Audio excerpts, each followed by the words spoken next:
Elinor Powell pulled open the heavy glass doors and walked into the massive Woolworth's department store on Phoenix's East Washington Street. She adjusted her uniform, tugged at her jacket to air out some of the sweat that drenched her back, and walked to the edge of the lunch counter. She could feel several white faces glaring in her direction as she stared straight ahead, waiting for the server to approach. "You can't sit here." "I'd like a ginger ale, please," Elinor said, ignoring his comment. "I said you can't sit here. No Negroes at the counter." The diners became silent. "Excuse me, sir. I'm an American citizen and an officer in the United States Army Nurse Corps. I'd like to order a ginger ale," Elinor responded, trying to contain her emotions. "I don't care who you are. If you don't leave, I'll call the police."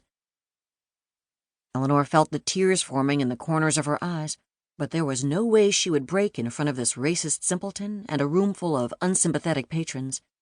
She was off duty and hoping a day to herself would clear her mind.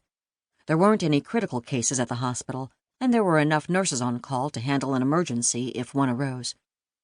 The German prisoners of war detained at Camp Florence were faring just fine in Elinor's eyes. In fact, they were treated better by Arizonans than were African Americans wearing U.S. military uniforms. All she wanted was an ice-cold soda.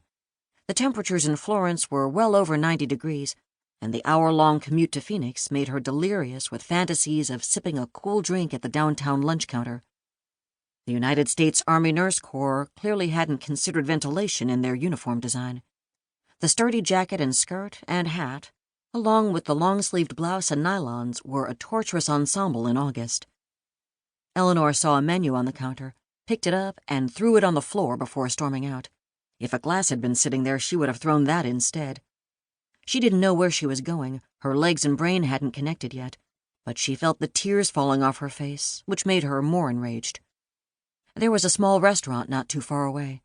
Elinor walked in and pretended not to see people stop talking in mid-sentence when she approached the counter. "May I help you?" asked a young waitress. It had been a long time since someone asked her that. Relieved, Elinor sat down, smiled, and asked for a ginger ale. "Sorry, but you can't sit here. You can order around back and I'll bring it to you." Several seconds passed before Elinor silently got up and walked out. There was no point throwing a tantrum. She had already done that today. She guzzled a soda she bought at an old convenience store and walked into a movie theater in lieu of the shopping she had originally planned to do.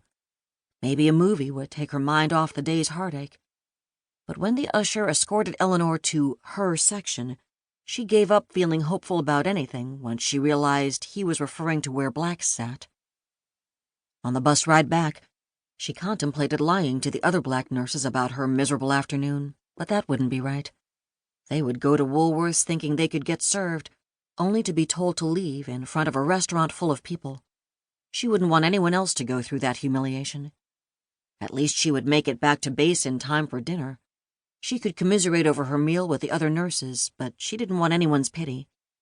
When she made it to the mess hall, she was suddenly exhausted.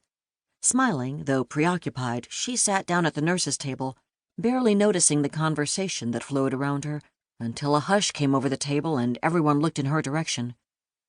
"What?" she asked. And there he was, behind her. Frederick. Elinor felt her heart flutter. He was wearing his white chef's hat and apron, the same getup he'd worn the first time he approached her.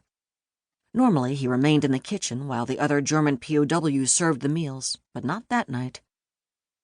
"I made this for you." He placed a tray with a piece of piping hot apple strudel and a dessert zinnia in front of her. He smiled, looking deeply into her eyes, as if he knew exactly what had happened in Phoenix. "You missed lunch. I'm glad you're back," he said. Then he turned and retreated to the kitchen. Elinor was so stunned that she didn't even get a chance to thank him. The other nurses giggled and started to pick at her strudel. She smiled. The day's degradation was suddenly a distant memory. She went to bed thinking about Frederick, who in one instant had made her feel like a human again, a beautiful, desirable human, something she hadn't felt since she enlisted, and something she knew she wanted and needed. A German, of all people, made her feel this way, a German in Hitler's army. 1. Elinor.